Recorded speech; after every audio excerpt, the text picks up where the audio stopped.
Madam ಅವ್ರದಾದ್ಮೇಲೆ ನಮ್ಗೆ ಹೇಳಿದಿರಿ. ಧನ್ಯವಾದ ಸಲ್ಲಿಸ್ತಾ ಪ್ರತಿ ವರ್ಷನೂ ಕೂಡ ರಾಜ್ಯದ ಒಂದು ಬಜೆಟ್ ಆಗ್ತಾ ಇರುವಂತ ಸಂದರ್ಭದಲ್ಲಿ ಮುಖ್ಯಮಂತ್ರಿಗಳು ರಾಜ್ಯಕ್ಕೆ ಒಂದು ಒಳ್ಳೆಯ ಸಂದೇಶವನ್ನ ಕೊಡ್ತಾರೆ ಅಂತಕ್ಕಂತ ಒಂದು ನಿರೀಕ್ಷೆಯಲ್ಲಿ ಇಡೀ ರಾಜ್ಯದ ಜನ ಮತ್ತು ನಾವು 224 ಶಾಸಕರು ಕೂಡ ಒಂದು ಜಾತಕ ಪಕ್ಷಿಯ ರೀತಿಯಲ್ಲಿ ಅವ್ರ ಕಡೆ ಗಮನವನ್ನ ಹರಿಸಿರ್ತೀವಿ ಅಧ್ಯಕ್ಷ. ಆದ್ರೆ ಇವತ್ತು ಕೂತ್ಕೊಳ್ಬೇಕು, ಮಾತಾಡಿಲ್ಲದ್ರು ಕೂತ್ಕೊಳ್ಬೇಕು. ಯಾಕೆ ಕಮ್ಮಿ ನಾಟ್ ಗೋ ಮತ್ತೆ ನೀವು ಮಾತಾಡಿ ಜಾತಕ ಪಕ್ಷಿ ನೋಡ್ತಾ ಇರ್ತೀವಿ ಅಧ್ಯಕ್ಷ. We are wasting our time ಅಂತ ಹೇಳ್ತೀರಲ್ಲ, you are insulting all of us. ನಾವು ಸುಮ್ಮನೆ ಕೂತ್ಕೊಂಡಿದ್ದೀವಿ. ಆಯ್ತು, ಚರ್ಚೆ ಬೇಡ. ನಮ್ಗೆ ಪಾಯಿಂಟ್ ಆಫ್ ನೀವೇ ಫೈನಾನ್ಷಿಯಲ್ ಅಡ್ವೈಸರ್, ನೀವು ಮಾತಾಡೋದು ಅಪಮಾನ ಮಾಡ್ತಾ ಇದ್ದಾರೆ. ಅದು ಪಾಯಿಂಟ್ ಆಫ್ ಆರ್ಡರ್. ಬಜೆಟ್ಗೆ ಫೈನಾನ್ಷಿಯಲ್ ಅಡ್ವೈಸರ್ ಯಾಕೆ ಚರ್ಚೆ ಮಾಡಿ ಫಾಸ್ಟ್ ಮುಗಿಸಿ ಅಧ್ಯಕ್ಷರೇ. ನೋಡಿ ಇಲ್ಲ, ಈ ಬಜೆಟ್ ರಾಯರೆಡ್ಡಿ ಅವರು ಬಹಳಷ್ಟು ಮಾಹಿತಿ ಕೊಡ್ಲಿಕ್ಕಿದೆ. ನಮ್ ಕೂಡ ಏನಾಗಿದೆ, ನಿನ್ನೆ ರಾತ್ರಿ ಬಹುಶಃ 10:30 ಗಂಟೆ 10:45 ತನಕ ಇವರೆಲ್ಲರೂ ಕೂಡ ಕಾದಿದ್ರು ಇದರಲ್ಲಿ. ನಮ್ಮಲ್ಲಿ ಕೋನರಲ್ಲಿ ಮಾತ್ರ ನಾನು ನಿನ್ನೆ ನೈಟ್ ಅದನ್ನು ಕಂಟಿನ್ಯೂ ಅವ್ರು ಮಾಡ್ತಾರೆ, ಕಾದು ಕೂತ್ಕೊಂಡಿದ್ರು. ನೀವು ನಾಳೆ ಬೆಳಿಗ್ಗೆ ಬನ್ನಿ ಫಸ್ಟಿಗೆ, ಅದೇ ನಿಮ್ಗೆ ಫಸ್ಟ್ ಚಾನ್ಸ್ ಕೊಡ್ತಾನೆ ಮಾತನ್ನು ನಾನು ಕೊಟ್ಟಿದ್ದೆ. ಕೋನರೆಡ್ಡಿ ಕೂಡ ಬಂದು ಕೇಳಿದಿಲ್ಲ, ನೀವು ಬೆಳಿಗ್ಗೆ ಮಾತಾಡಿ 10:30 ಗಂಟೆ ಕೊಡ್ತೇನೆ ಅಂತ ಹೇಳಿದ್ದೇನೆ ಇದರಲ್ಲಿ. ಸೊ ನಿನ್ನೆ ಕೊಟ್ಟ ಮಾತನ್ನು ನಾನು ಅವ್ರಿಗೆ ಸ್ವಲ್ಪ ಉಳಿಸಬೇಕು ಕೆಲಸ ಆಗ್ತದೆ. ನಿನ್ನೆ ಹೇಳಿದಾಗೆ ಯಾರು ಬೇಗ ಬೇಗ ಕೂಡ ಇವತ್ತು ಬಂದಿದ್ದಾರೆ. ಸೊ ಎಲ್ಲ ಆ ಕಡೆಗೆ ಬ್ಯಾಲೆನ್ಸ್ ಮಾಡಿಕೊಂಡು ವ್ಯವಸ್ಥೆ ಮಾಡುವ. ನೀವು ಟೈಮಿಂಗ್ ನನಗೂ ಹೇಳಿದ್ರಿ, ಮಾತಾಡಿ ಈಗ. ಹಾಗಾಗಿ ಈ ಒಂದು ನಿರೀಕ್ಷೆ ಇವತ್ತು ಹುಸಿಯಾಗಿದೆ. ಕರಾವಳಿ ಜಿಲ್ಲೆಯ ಯಾಕಂದ್ರೆ 3 ಜನ ಶಾಸಕರ ಟೈಮ್ ಅನ್ನೆಲ್ಲ ಕೂಡ 30 ನಿಮಿಷ ಇವತ್ತು ತಗೊಂಡಿದ್ದಾನೆ. ಯಾರು? ವೇದವ್ಯಾಸ್ ಕಾಮತ್. ಎಲ್ಲಾ ವಿಷಯ ಹೇಳಿದ, ಇನ್ನು ಹೊಸದು ನಿಮ್ಗೆ ಹೇಳಿಕ್ಕಿಲ್ಲ. ಆಯ್ತು, ಮಾತಾಡಿ. ಸಭಾಧ್ಯಕ್ಷರೇ, ದಾವಣಗೆರೆ ಜಿಲ್ಲೆಗೆ ತಾವು ಅವಕಾಶ ಹಾಗಾಗಿ ಈ ಬಜೆಟ್ ಒಂದು ಹುಸಿ ಬಜೆಟ್ ಅಂತ ಹೇಳಿ ನಾವೆಲ್ಲರೂ ಅನ್ಕೋತಾ ಇದ್ದೀವಿ ಅಧ್ಯಕ್ಷರೇ. ಯಾಕಂದ್ರೆ ಒಂದು ಬಜೆಟ್ ಮಂಡನೆ ಆದಾಗ ರೈತರು ಕೃಷಿ ಇರ್ಬೋದು, ಯುವಕರು ಇರ್ಬೋದು, ಮಹಿಳೆಯರಿರ್ಬೋದು, ನೀರಾವರಿ, ಆರೋಗ್ಯ, ಮೂಲಭೂತ ಸೌಕರ್ಯ, ಶಿಕ್ಷಣ ಮತ್ತು ಎಲ್ಲ ರೀತಿಯ ಸಮಾನತೆಯನ್ನು ಒಳಗೊಂಡಂತ ಎಲ್ಲ ಸೇವೆಗಳು ಜನರ ತನಕ ಮುಟ್ಟುವಂತ ರೀತಿಯಲ್ಲಿ ಒಂದು ಬಜೆಟ್ ನಲ್ಲಿ ನಾವು ಮಾಡಬೇಕಾಗ್ತದೆ ಅಧ್ಯಕ್ಷ. ಆದ್ರೆ ಇಲ್ಲಿ ನೋಡಿದಾಗ ಬಹಳಷ್ಟು ಅವಶ್ಯಕತೆ ಇರತಕ್ಕಂತ ನೊಂದಂತ ಅನೇಕ ಕ್ಷೇತ್ರಗಳನ್ನ ನಾವಿಲ್ಲಿ ಬಿಟ್ಟಿರೋದನ್ನ ನಾವಿಲ್ಲಿ ನೋಡ್ತೀವಿ ಅಧ್ಯಕ್ಷ. ಈ ಒಂದು ಬಜೆಟ್ ಅನ್ನ ಬಗ್ಗೆ ಮಾತಾಡ್ಬೇಕಾದ್ರೆ ಶರಣರ ಬಸವಣ್ಣವ್ರ ಒಂದು ವಚನ ನೆನಪಾಗ್ತದೆ ಅಧ್ಯಕ್ಷ. ಕಾಗೆ ಒಂದು ಅಗುಳ ಕಂಡಡೆ ಕೂಗಿ ಕರೆಯದೆ ತನ್ನ ಬಳಗನೆಲ್ಲವ ಅಂತ ಹೇಳ್ತಾರೆ. ಕೋಳಿ ಒಂದು ಕುಟುಕ ಕಂಡಡೆ ಕೂಗಿ ಕರೆಯದೆ ತನ್ನ ಕುಲವನ್ನೆಲ್ಲವ ಅಂತ ಹೇಳ್ತಾರೆ. ಶಿವಭಕ್ತನಾದೊಡೆ ಶಿವ ಪಥವನ್ನು ಅರಿಯದಿದ್ದಡೆ ಆ ಕಾಗೆ ಕೋಳಿಗಳಿಗಿಂತ ಕರಕಷ್ಟ ಕಾಣ ರಾಮನಾಥ ಅಂತ ಹೇಳಿ ಶರಣರು ಹೇಳ್ತಾರೆ ಅಧ್ಯಕ್ಷ. ಹೀಗಾಗಿ ಇವತ್ತಿನ ಬಜೆಟ್ ಅನ್ನ ನೋಡಿದಾಗ ಒಂದು ಕಣ್ಣಿಗೆ ಬೆಣ್ಣೆ, ಒಂದು ಕಣ್ಣಿಗೆ ಸುಣ್ಣ ಹಚ್ಚಿದ ರೀತಿಯಲ್ಲಿ ನಮಗೆ ಅನ್ನಿಸ್ತದ ಅಧ್ಯಕ್ಷ. ಯಾಕಂದ್ರೆ ಇವತ್ತು ಈ ಬಜೆಟ್ ಸಾಲ ಮಾಡಿ ಕರ್ನಾಟಕದ ಅಭಿವೃದ್ಧಿಗೋಸ್ಕರ ಸಾಲ ಮಾಡಿರ್ಬೋದು, ಅದೇ ತರ ಅಸೆಟ್ ನಿರ್ಮಾಣ ಇರ್ಬೋದು, SC/ST ಫಂಡ್ ಡೈವರ್ಟ್ ಆಗಿರೋದಿರ್ಬೋದು, ಎಲ್ಲಾನು ಕೂಡ ನಮ್ಮ ವಿರೋಧ ಪಕ್ಷದ ನಾಯಕರು ಸವಿಸ್ತಾರವಾಗಿ ಹೇಳಿದ್ದಾರೆ ಅಧ್ಯಕ್ಷ. ಹಾಗಾಗಿ ಬಿಟ್ಟು ಹೋದಂತ ಸಂಗತಿಗಳನ್ನ ನಾನು ತಮ್ಮ ಗಮನಕ್ಕೆ ತಂದು ಮುಖ್ಯಮಂತ್ರಿಯವರ ಗಮನವನ್ನ ಸೆಳೆಯುವಂತಹ ಪ್ರಯತ್ನವನ್ನ ಮಾಡ್ತಾ ಇದ್ದೀನಿ ಅಧ್ಯಕ್ಷ. ಇವತ್ತು ನಾವು ಒಲಿಂಪಿಕ್ಸ್ ಅಂತಕ್ಕಂಥದ್ದನ್ನ ಎಲ್ಲರೂ ಕೂಡ ಕೇಳಿದೀವಿ. ಸ್ಪೆಷಲ್ ಪ್ಯಾರಾ ಒಲಿಂಪಿಕ್ ಅನ್ನೋದನ್ನು ಕೂಡ ನಾವೆಲ್ಲರೂ ಕೇಳಿದ್ದೀವಿ. ಒಲಿಂಪಿಕ್ ಅಂದ್ರೆ ನಾರ್ಮಲ್ ಕ್ರೀಡಾಪಟುಗಳು ಆಡ್ತಕ್ಕಂಥ ಒಂದು ಕ್ರೀಡೆಗಳು. ಪ್ಯಾರಾ ಒಲಿಂಪಿಕ್ ಅಂದಾಗ ದೈಹಿಕವಾಗಿ ಅಂಗವೈಕಲ್ಯತೆ ಇರತಕ್ಕಂಥ ಮಕ್ಕಳು ಆಡ್ತಕ್ಕಂಥ ಕ್ರೀಡೆಗಳು. ಆದ್ರೆ ಇವತ್ತು ಸ್ಪೆಷಲ್ ಒಲಿಂಪಿಕ್ ಅಂತಕ್ಕಂಥದ್ದು ನಮ್ಮ ಯಾರ ಗಮನಕ್ಕೂ ಕೂಡ ಇಲ್ಲ ಅಧ್ಯಕ್ಷ. ಯಾಕೆ ನಾನು ಇದನ್ನ ಹೇಳ್ತಾ ಇದ್ದೀನಿ ಅಂತಂದ್ರೆ, ಸ್ಪೆಷಲ್ ಒಲಿಂಪಿಕ್ ನಲ್ಲಿ ಭಾಗವಹಿಸ್ತಕ್ಕಂಥ ಮಕ್ಕಳು ಅವು ಬುದ್ಧಿಮಾಂದ್ಯ ಮಕ್ಕಳು ಇರ್ತಾರೆ ಅಧ್ಯಕ್ಷ. ಹಾಗಾಗಿ ಇವತ್ತು ಸಮಾಜದ ಮುಖ್ಯವಾಹಿನಿಗೆ ಆ ಮಕ್ಕಳು ಕೂಡ ಬರಬೇಕು. ಆ ಮಕ್ಕಳ ತಂದೆ ತಾಯಿಯರಿಗೆ ಒಂದು ಗೌರವ ಸಿಗಬೇಕು, ಅವರಿಗೆ ಒಂದು ಧೈರ್ಯ ತುಂಬಬೇಕು, ಆ ಮಕ್ಕಳಿಗೆ ಸಹಾಯ ಮಾಡಬೇಕು ಅಂತಂದ್ರೆ ಇವತ್ತು ಸರ್ಕಾರ ಅದರ ಕಡೆ ಗಮನ ಹರಿಸುವಂತ ಒಂದು ಕಾರ್ಯವನ್ನ ಮಾಡಬೇಕು ಅಧ್ಯಕ್ಷ. ಯಾಕಂದ್ರೆ ನಮ್ಮ ದೇಶದಲ್ಲಿ ಸ್ಪೆಷಲ್ ಒಲಿಂಪಿಕ್ ಭಾರತವನ್ನ ಡಾಕ್ಟರ್ ಮಲ್ಲಿಕಾ ನಡ್ಡಾಜಿಯವರ ನೇತೃತ್ವದಲ್ಲಿ ಕಳೆದ 7 ವರ್ಷಗಳಿಂದ ಮಾಡ್ತಾ ಇದೀವಿ ಅಧ್ಯಕ್ಷ. ಇವತ್ತು ನಾನು ಕೂಡ ಕರ್ನಾಟಕ ಚಾಪ್ಟರ್ನ ಸ್ಪೆಷಲ್ ಒಲಿಂಪಿಕ್ ಅಧ್ಯಕ್ಷೆಯಾಗಿ ನನಗೆ ಬಹಳಷ್ಟು ಅಭಿಮಾನ ಆಗ್ತದೆ ಅಧ್ಯಕ್ಷ. ಮೊನ್ನೆ ತಾನೇ 2 ದಿನಗಳ ಹಿಂದೆ ಇಟಲಿಯಲ್ಲಿ ನಡೆದಂತ ವಿಂಟರ್ ಸ್ಪೆಷಲ್ ಒಲಿಂಪಿಕ್ ಗೇಮ್ನಲ್ಲಿ ನಮ್ಮ ಭಾರತದ 33 ಕ್ರೀಡಾಪಟುಗಳು ನಮ್ಮ ಭಾರತಕ್ಕೆ ಚಿನ್ನದ, ಬೆಳ್ಳಿಯ ಮತ್ತು ಕಂಚಿನ ಪದಕಗಳನ್ನ ತಂದಿದ್ದಾರೆ ಅಧ್ಯಕ್ಷ.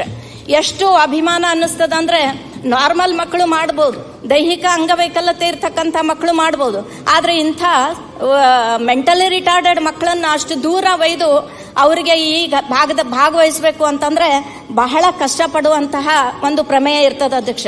ಹಾಗಾಗಿ ನಾನು ಒಬ್ಬ ವಿಶೇಷ ಮಗುವಿನ ತಾಯಿಯಾಗಿ, ಒಬ್ಬ ಪಾಲಕರು ಅಂಥ ಮಕ್ಕಳಿದ್ದಾಗ ಏನ್ ನೋವನ್ನು ಅನುಭವಿಸ್ತಾರೆ ಅಂತಕ್ಕದ್ದನ್ನ ನಾನು ಕೂಡ ಅನುಭವಿಸಿದ್ದೇನೆ ಅಧ್ಯಕ್ಷ. ಮತ್ತು 2023ರಲ್ಲಿ ಬರ್ಲಿನ್ನಲ್ಲಿ ನಡೀತಕ್ಕಂಥ ಸ್ಪೆಷಲ್ ಒಲಿಂಪಿಕ್ನಲ್ಲಿ ನಮ್ಮ ಕರ್ನಾಟಕದ ಮಕ್ಕಳು ಸುಮಾರು 25ಕ್ಕಿಂತ ಹೆಚ್ಚು ಪದಕಗಳನ್ನ ತಂದಿದ್ದಾರೆ ಅಂತ ಹೇಳೋದಕ್ಕೂ ಕೂಡ ನಾನು ಅಭಿಮಾನ ಪಡ್ತೀನಿ ಅಧ್ಯಕ್ಷ. ಇಟಲಿಯಲ್ಲಿ ನಡೆದಂತ ಈ ಒಂದು ಕ್ರೀಡೆಗಳಲ್ಲಿ ಸನ್ಮಾನ್ಯ ಪ್ರಧಾನಮಂತ್ರಿಗಳು ಕೂಡ ಅವರನ್ನ ಸ್ವಾಗತ ಮಾಡಿ ಅವರಿಗೆ ಅಭಿನಂದನೆಗಳನ್ನು ಸಲ್ಲಿಸಿದ್ದಾರೆ ಅಧ್ಯಕ್ಷ. ಮತ್ತು ಇದು ಕೇಂದ್ರ ಸರ್ಕಾರದಲ್ಲಿ ಮಹಿಳಾ ಮತ್ತು ಮಕ್ಕಳ ಕಲ್ಯಾಣ ಇಲಾಖೆ ಮತ್ತು ಕ್ರೀಡೆ ಮತ್ತು ಯುವಜನ ಕಲ್ಯಾಣ ಇಲಾಖೆಯಲ್ಲಿ ಈ ಒಂದು ಸ್ಪೆಷಲ್ ಒಲಿಂಪಿಕ್ ಭಾರತನ್ನ ಅವರು ಡಿಪಾರ್ಟ್ಮೆಂಟ್ ಅಲ್ಲಿ ಅಳವಡಿಕೆ ಮಾಡಿಕೊಂಡಿದ್ದಾರೆ ಅಧ್ಯಕ್ಷ. ಹಾಗಾಗಿ ಇವತ್ತು ನಾನು ಕಳಕಳಿಯಿಂದ ಕೇಳ್ಕೊತಾ ಇದ್ದೀನಿ, ಇವರು ಬಹಳಷ್ಟು ನೊಂದಂತ ಪಾಲಕರು, ಬಹಳಷ್ಟು ನೊಂದಂತ ಮಕ್ಕಳು, ಇಂಥವರಿಗೆ ಪ್ರಮುಖ ವಾಹಿನಿಗೆ ತರಬೇಕು ಅಂತಂದ್ರೆ ನಾನಿವತ್ತು ತಮ್ಮ ಮೂಲಕ ಸನ್ಮಾನ್ಯ ಮುಖ್ಯಮಂತ್ರಿಗಳು ಉತ್ತರವನ್ನ ಕೊಡಬೇಕಾದ್ರೆ ಇದರ ಬಗ್ಗೆ ಅವರು ಒಂದು ಬೆಳಕನ್ನ ಚೆಲ್ಲಬೇಕು ಅಂತ ಹೇಳಿ ವಿನಂತಿಯನ್ನ ಮಾಡ್ಕೋತಾ ಇದ್ದೇನೆ ಅಧ್ಯಕ್ಷೆ. ಅದರ ಜೊತೆಗೆ ಒಂದು ಈಗಾಗಲೇ ಎಲ್ಲರೂ ಹೇಳಿದ್ರು, URW, MRW ಮತ್ತು VRWಗಳಿಗೆ ನಮ್ಮ ಸರ್ಕಾರ ಇದ್ದಂತಹ ಒಂದು ಸಮಯದಲ್ಲಿ ನಾವು 3,000ರಿಂದ 6,000ವರೆಗೆ ಅವರಿಗೆ ಒಂದು ಗೌರವಧನವನ್ನ ಹೆಚ್ಚಳ ಮಾಡಿದ್ವಿ ಅಧ್ಯಕ್ಷ. ಹಾಗೆ ಸ್ಪೆಷಲ್ ಒಲಿಂಪಿಕ್ನಲ್ಲಿ ಗೆದ್ದಂತ ಮಕ್ಕಳಿಗೆ ನಾವು ಸರ್ಕಾರದಿಂದ ಅವರಿಗೆ ಅಭಿನಂದನೆಗಳನ್ನು ಸಲ್ಲಿಸುವಂಥದ್ದು, ಅವರಿಗೂ ಕೂಡ ಗೌರವಧನವನ್ನು ಕೊಡುವಂಥದ್ದು ಈ ಕರ್ನಾಟಕದಲ್ಲೂ ಕೂಡ ಆಗಬೇಕು ಅಂತಕ್ಕಂಥ ಮಾತನ್ನ ನಾನು ಹೇಳೋದಕ್ಕೆ ಬಯಸ್ತೀನಿ ಅಧ್ಯಕ್ಷ. ಇಂಥ ಮಕ್ಕಳನ್ನ ರೆಡಿ ಮಾಡಬೇಕಾದ್ರೆ ಟೀಚರ್ಸ್ ಜವಾಬ್ದಾರಿ ಬಹಳ ದೊಡ್ಡದಿದೆ ಅಧ್ಯಕ್ಷ. ಹಾಗಾಗಿ ಕೋಚ್ಗಳನ್ನು ಕೂಡ ನಾವು ಮೋಟಿವೇಟ್ ಮಾಡಬೇಕು ಅಂತಂದ್ರೆ ಸರ್ಕಾರದ ವತಿಯಿಂದ ಅವ್ರಿಗೂ ಕೂಡ ಸ್ವಲ್ಪ ಸಹಾಯಧನವನ್ನ ನಾವು ಮಾಡಬೇಕು. ಆದ್ರೆ ಆ ಟೈಮಲ್ಲಿ ಅವರು ಇನ್ನೂ ಹೆಚ್ಚಿನ ಒಂದು ಹುರುಪಿನಿಂದ ಕೆಲಸ ಮಾಡ್ತಾರೆ ಅಂತಕ್ಕಂಥ ಮಾತನ್ನು ಹೇಳೋದಕ್ಕೆ ಬಯಸ್ತೀನಿ ಅಧ್ಯಕ್ಷೆ. ಅದರ ಜೊತೆಗೆ ಇವತ್ತು ನಮ್ಮ ಕಂದಾಯ ಸಚಿವರು ಇಲ್ಲಿ ಇಲ್ಲ ಅಧ್ಯಕ್ಷೆ. ಕರ್ನಾಟಕ ರಾಜ್ಯ ಸಬ್ ರಿಜಿಸ್ಟ್ರಾರ್ ಹಾಗೂ ರಿಜಿಸ್ಟ್ರಾರ್ ಕಚೇರಿಗಳಲ್ಲಿ ಕಾರ್ಯನಿರ್ವಹಿಸತಕ್ಕಂಥ ಡಾಟಾ ಎಂಟ್ರಿ ಆಪರೇಟರ್ಗಳು ಅಧ್ಯಕ್ಷ, ಇವರ ಒಂದು ಕರ್ತವ್ಯ ಬಹಳಷ್ಟು ದೊಡ್ಡದಾಗಿದೆ ಅಧ್ಯಕ್ಷ. ಇವರು ಯಾರು ಕೂಡ ಪರ್ಮನೆಂಟ್ ಆಗಿಲ್ಲ, ಇವ್ರನ್ನೆಲ್ಲಾನು ಕೂಡ ಕಾಂಟ್ರಾಕ್ಟ್ ಬೇಸ್ ಮೇಲೆ ತಗೊಂಡು ಸುಮಾರು 10-15 ವರ್ಷಗಳಿಂದ ಅಲ್ಲಿ ಕೆಲಸ ಮಾಡ್ತಾ ಇದ್ದಾರೆ ಅಧ್ಯಕ್ಷ. ಆದ್ರೆ ಕಂದಾಯ ಇಲಾಖೆಯಲ್ಲಿ ಇವರು ಮಾಡತಕ್ಕಂತ ಸೇವೆ ಇವ್ರು ಇರ್ಲಿಲ್ಲ ಅಂತಂದ್ರೆ ಅಲ್ಲಿ ಯಾವ ಕೆಲಸನೂ ಮುಂದಕ್ಕೆ ಹೋಗಲ್ಲ ಅಧ್ಯಕ್ಷ. ಹಾಗಾಗಿ ನಾನು ತಮ್ಮ ಮೂಲಕ ಕಂದಾಯ ಸಚಿವರಲ್ಲೂ ಕೂಡ ವಿನಂತಿ ಮಾಡ್ತೇನೆ, ಇವರನ್ನ ಒಂದು ಪರ್ಮನೆಂಟ್ ಮಾಡಿ ಇವರನ್ನ ತೆಗೆಯುವಂಥದ್ದಾಗ್ಲಿ ಅಥವಾ ಇವರನ್ನ ಮತ್ತು ಇವರ ಪೇಮೆಂಟ್ ಕೂಡ ಪಗಾರ ಕೂಡ 3-4 ತಿಂಗಳಿಂದ ಆಗಿಲ್ಲ ಅಧ್ಯಕ್ಷ, ಗೌರವಧನ ಕೂಡ ಬಂದಿಲ್ಲ. ಹಾಗಾಗಿ ತುಂಬಾ ಸಂಕಷ್ಟದಲ್ಲಿದ್ದಂತಹ ಈ ಡಾಟಾ ಎಂಟ್ರಿ ಆಪರೇಟರ್ಗಳಿಗೂ ಕೂಡ ನ್ಯಾಯವನ್ನ ಒದಗಿಸುವಂತಹ ನಿಟ್ಟಿನಲ್ಲಿ ಈ ಸರ್ಕಾರ ಯೋಚನೆ ಮಾಡಬೇಕು ಅನ್ನೋದನ್ನ ಹೇಳ್ತಾ ಇದ್ದೀನಿ ಅಧ್ಯಕ್ಷ. ಅದೇ ರೀತಿಯಾಗಿ ಮಹಿಳೆಯರನ್ನ ತಗೊಂಡಾಗ ಮಹಿಳೆಯರ ಬಗ್ಗೆ ನಾನು ಮಾತಾಡಬೇಕು ಅಂತಂದ್ರೆ ಹೆಣ್ಣು ಹೆಣ್ಣಲ್ಲ, ಹೆಣ್ಣು ರಕ್ಕಸಿ ಅಲ್ಲ, ಹೆಣ್ಣು ಸಾಕ್ಷಾತ್ ಕಪಿಲ ಸಿದ್ಧ ಮಲ್ಲಿಕಾರ್ಜುನ ಅಂತ ಹೇಳಿ ಶರಣರು ಹೇಳ್ತಾರೆ ಅಧ್ಯಕ್ಷ. ಹೆಣ್ಣು ಮಕ್ಕಳು ನಮ್ಮ ರಾಜ್ಯದ 50% ಮಹಿಳಾ ಜನಸಂಖ್ಯೆ ಇರುವಂತವರಿಗೆ ನಾವು ಸಹಾಯವನ್ನ ಮಾಡಿದ್ದೇವೆ, ಗ್ಯಾರಂಟಿ ಯೋಜನೆಯನ್ನ ಕೊಟ್ಟಿದ್ದೇವೆ ಅಂತ ಹೇಳಿ ಸರ್ಕಾರ ಸಮರ್ಥನೆ ಮಾಡಿಕೊಳ್ಳುವಂತ ನಿಟ್ಟಿನಲ್ಲಿ ಅದನ್ನ ಸ್ವಾಗತ ಮಾಡ್ಕೋತೀನಿ ಅಧ್ಯಕ್ಷೆ. ಆದ್ರೆ ಬರೀ ಕೇವಲ 2,000 ಕೊಡೋದಕ್ಕಿಂತ ಆ ಮಹಿಳೆಯರಿಗೆ ಶೂನ್ಯ ಬಡ್ಡಿ ದರದಲ್ಲಿ ಸಾಲ ಕೊಡೋದ್ರ ಮುಖಾಂತರ ಅಥವಾ ಅವರಿಗೆ ಸಬ್ಸಿಡಿ ಕೊಡುವಂತಹ ಮುಖಾಂತರವಾಗಿ ಅವರಿಗೆ ತಮ್ಮ ಕಾಲ ಮೇಲೆ ತಾವು ನಿಲ್ಲುವಂತಹ ಯೋಜನೆಗಳನ್ನ ನಾವು ತಂದಾಗ ಮಾತ್ರ ಅದು ನಿಜವಾದ ಅರ್ಥದಲ್ಲಿ ಇಂಪ್ಲಿಮೆಂಟ್ ಆಗ್ತದೆ ಅಧ್ಯಕ್ಷ. ಇವತ್ತು FMEY ಅಂತಕ್ಕಂಥ ಒಂದು ಕೇಂದ್ರ ಸರ್ಕಾರದ ಯೋಜನೆ, ಇದರಲ್ಲಿ ಕೇಂದ್ರ ಸರ್ಕಾರದಿಂದ 35% ಮತ್ತು ನಮ್ಮ ಬಿಜೆಪಿ ಸರ್ಕಾರ ಇದ್ದಾಗ ನಾವು 15%, ಹೀಗೆ 50% ಸಬ್ಸಿಡಿಯನ್ನ ನಮ್ಮ ಮಹಿಳೆಯರಿಗೆ ಉದ್ಯೋಗಕ್ಕೆ ಅನುಕೂಲ ಆಗೋ ರೀತಿಯಲ್ಲಿ ನಾವು ಕೊಡ್ತಿದ್ವಿ ಅಧ್ಯಕ್ಷ. ಆದ್ರೆ ಈ ಸರ್ಕಾರ ಬಂದ ಮೇಲೆ ಅದು 15% ಒಂದು ಸಬ್ಸಿಡಿಯನ್ನ ಕಡಿತಗೊಳಿಸಿರೋದ್ರಿಂದ ಅಲ್ಲೂ ಕೂಡ ಮಹಿಳೆಯರಿಗೆ ಅನ್ಯಾಯ ಮಾಡಿದಂಥ ಒಂದು ಸಂದರ್ಭಗಳು ಬಂದಿದ್ದಾವೆ ಅಧ್ಯಕ್ಷ. ಪಶು ಸಂಗೋಪನಾ ಯೋಜನೆಯಲ್ಲಿ ಮಹಿಳೆಯರು ಹಿತ್ತಲಲ್ಲಿ ಅವರು ಉದ್ಯೋಗವನ್ನ ಮಾಡಬೇಕು ಅಂತ ಹೇಳಿ ಕುಕ್ಕುಟ ಪಾಲನ ನಾಟಿ ಕೋಳಿ ಮರಿಗಳನ್ನ ಕೊಡ್ತಾ ಇದ್ರು ಅಧ್ಯಕ್ಷ. ಆದ್ರೆ ಇವತ್ತು ಬರೀ 1 ಕೋಟಿ ರೂಪಾಯಿಯನ್ನ ಅದಕ್ಕೆ ಅನುದಾನವನ್ನ ಇಟ್ಟಿದ್ದಾರೆ. ಆದ್ರೆ ಆ 1 ಕೋಟಿಯಲ್ಲಿ ಎಷ್ಟು ಜನ ಇದನ್ನ ಲಾಭ ಪಡೆಯೋಕ್ಕಾಗ್ತದ ಅಧ್ಯಕ್ಷ?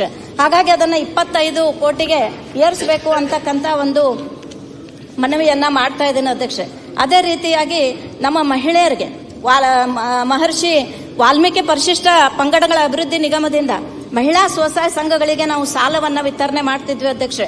ಕೇವಲ ಈ ಸಾಲದಲ್ಲಿ 2023-24ರಲ್ಲಿ 190 ಮಹಿಳೆಯರು ಮಾತ್ರ ಇದರಲ್ಲಿ ಫಲಾನುಭವಿಗಳಿದ್ದಾರೆ ಅಂತಕ್ಕಂಥ ಮಾಹಿತಿ ಇದೆ ಅಧ್ಯಕ್ಷೆ.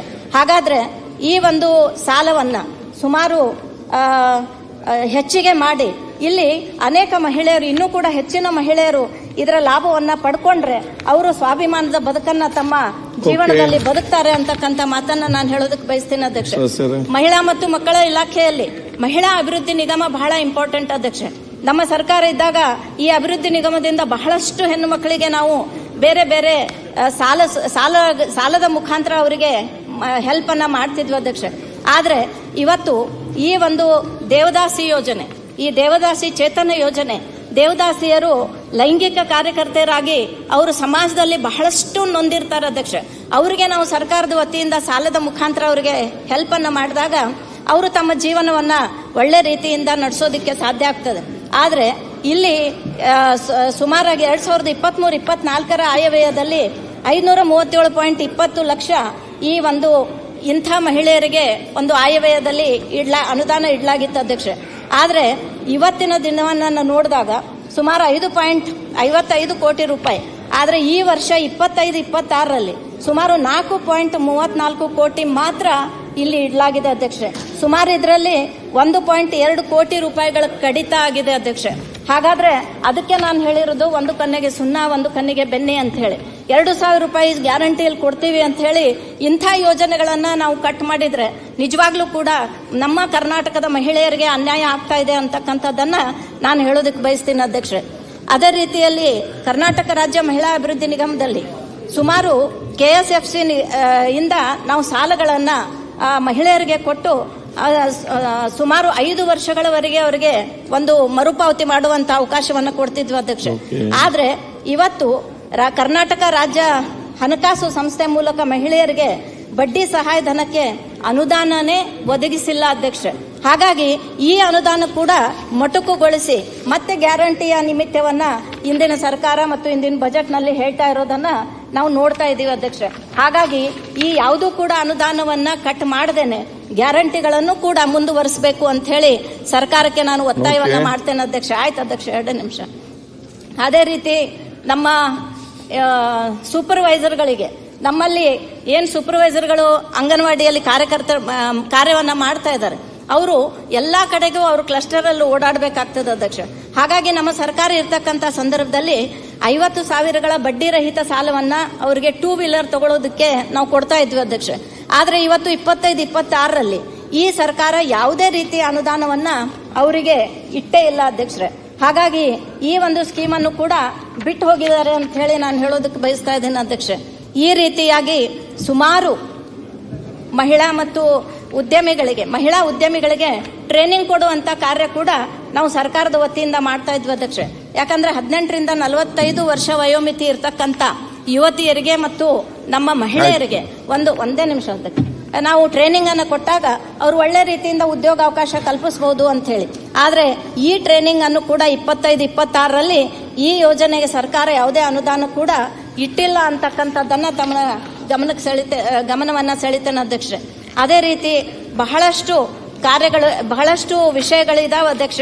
ಆದ್ರೆ ಸಮಯದ ಕೊರತೆ ಇರೋದ್ರಿಂದ ಲಾಸ್ಟ್ ಒಂದನ್ನ ಹೇಳಿ ನಾನು ಮುಗಿಸ್ತಾ ಇದ್ದೇನೆ ಅಧ್ಯಕ್ಷ. ಈ ಒಂದು ಕಾನೂನು ಸುವ್ಯವಸ್ಥೆಯನ್ನ ನೋಡಿದಾಗ ಸುಮಾರು ಕಡೆಗಳಲ್ಲಿ ಹೆಣ್ಮಕ್ಳ ಮೇಲೆ ಬಹಳಷ್ಟು ಅನ್ಯಾಯಗಳಾಗಿದ್ದಾವೆ ಅಧ್ಯಕ್ಷ. 21 ವರ್ಷದ ಯುವತಿ ಮೇಲೆ ಸಾಮೂಹಿಕ ಒಂದು ಅತ್ಯಾಚಾರ ಕಾರ್ಕಳ ತಾಲೂಕಿನ ರಂಗನಪಲ್ಕೆಯಲ್ಲಿ ಆಗಿದೆ ಅಧ್ಯಕ್ಷ. ಹಿಂದೂ ಅಮಾಯಕ ಹೆಣ್ಣು ಮಗಳ ಸಾಮೂಹಿಕ ಅತ್ಯಾಚಾರ, ಇದು ಕೂಡ ಡ್ರಗ್ ಮಾಫಿಯಾ ಪ್ರಧಾನ ರೂವಾರಿ ಅಲ್ತಾಫ್ ಎಂಬಾತ್ನಿಂದ ಆಗಿರುವಂತಹ ಒಂದು ವಿಷಯವನ್ನ ನೋಡ್ತೀವಿ ಅಧ್ಯಕ್ಷ. ಹೀಗೆ 2013ರಿಂದ 23ರವರೆಗೆ ಬೆಂಗಳೂರಿನಲ್ಲಿ ಒಟ್ಟು 1322 ಅತ್ಯಾಚಾರ ಪ್ರಕರಣಗಳು ದಾಖಲಾಗಿರೋದನ್ನ ನಾವು ನೋಡ್ತಾ ಇದ್ದೀವಿ ಅಧ್ಯಕ್ಷ.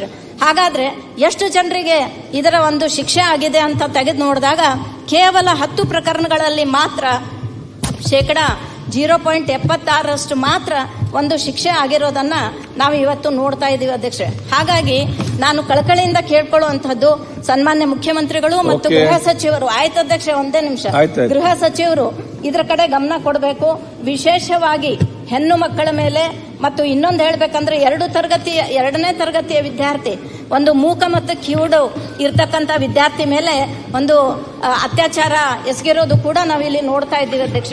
ಹಾಗಾಗಿ ಇವುಗಳಿಗೆಲ್ಲಾನು ಕೂಡ ಕಠಿಣ ಕ್ರಮವನ್ನ ತಗೋಬೇಕು ಮತ್ತು ಅಂಥವರಿಗೆ ಕಠಿಣವಾದಂತ ಶಿಕ್ಷೆ ಕೊಡದೇ ಇದ್ರೆ ಮುಂದೆ ನಾವು ಹೆಣ್ಮಕ್ಳು ಯಾವ ರೀತಿ ಬದುಕಬೇಕು ಅನ್ನುವಂತ ಪ್ರಶ್ನೆ ಎಲ್ರಿಗೂ ಕೂಡ ಬರ್ತದೆ ಅಧ್ಯಕ್ಷ. ವರದಕ್ಷಿಣೆ ಕಿರುಕುಳ 75 ಆಗಿದೆ ಅಧ್ಯಕ್ಷ. Next ಈಗ. ಸೈಬರ್ ಕ್ರೈಮ್ ಒಂದೇ ನಿಮಿಷ ಅಧ್ಯಕ್ಷ. ಆಯ್ತು, Last, time last, ಇದೆ. last. ಅಲ್ಲ ನಮ್ಮ ಏಕೈಕ ಮಹಿಳೆ ಆಯ್ತು, ಅದೇ ಟೈಮ್ ಕೊಟ್ಟೆ ಕೂತ್ಕೊಳ್ಳಿ ಬೆಲ್ಲ. ಕೊಡ್ರಿ ಅವರು ಆಯ್ತು, ನೀವು ಕೂತ್ಕೊಳ್ಳಿ ಈಗ. ವರದಕ್ಷಿಣೆ ಕಿರುಕುಳದಲ್ಲಿ 75 ಮಹಿಳೆಯರು ಬಲಿಯಾಗಿದ್ದಾರೆ ಅಧ್ಯಕ್ಷ. ಸೈಬರ್ ಕ್ರೈಮ್ ನೋಡಿದಾಗ 15,572 ಜನ ಈ ಒಂದು ಅಪರಾಧ ಪ್ರಕರಣಗಳಲ್ಲಿ ಸಿಲ್ಕೊಂಡಿದ್ದಾರೆ ಅಧ್ಯಕ್ಷ. ಅದೇ ರೀತಿಯಾಗಿ ಈ ಒಂದು 7,601 ಭ್ರೂಣ ಹತ್ಯೆಗಳಾಗಿದೆ ಅಧ್ಯಕ್ಷ.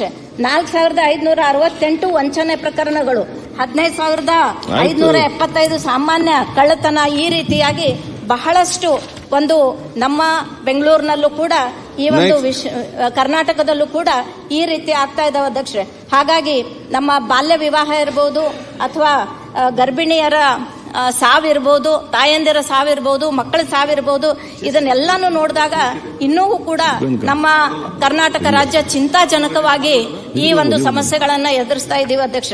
ಹಾಗಾಗಿ ಇವನ್ನೆಲ್ಲನೂ ಕೂಡ ನಿಮ್ಮ ಮೂಲಕ ನಾನು ಸನ್ಮಾನ್ಯ ಮುಖ್ಯಮಂತ್ರಿಗಳವರ ಹತ್ರ, ವಿಶೇಷವಾಗಿ ನಮ್ಮ ವಿಶೇಷ ಚೇತನ ಮಕ್ಕಳು, ಅದೇ ರೀತಿ ಮಹಿಳೆಯರು, ಯುವಕರು, ಇವರಿಗೆಲ್ಲರಿಗೂ ಕೂಡ ಒಂದು ನ್ಯಾಯವನ್ನ ಒದಗಿಸಿಕೊಡ್ಬೇಕು ಮತ್ತು ಎಲ್ಲಿ ಯಾವ ಕ್ಷೇತ್ರವನ್ನ ಬಿಟ್ಟು ಹೋಗಿದ್ದೇವೆ ಅದನ್ನ ತುಂಬಿಕೊಳ್ಳುವಂತಹ ಒಂದು ಪ್ರಯತ್ನ ಮಾಡಬೇಕು ಅಂತ ಕೇಳ್ತಾ ನನ್ನ 2 ಮಾತಿಗೆ ವಿರಾಮ. ಈಗ ಬಾಲಕೃಷ್ಣ ಮತ್ತು ಸಮೃದ್ಧಿ ಮಂಜುನಾಥ್ ಈಗ ಅಧ್ಯಕ್ಷ ಒಂದ್ ಸೆಕೆಂಡ್ ಈಗ ನನ್ಗಾದ್ಮೇಲೆ ಅವರು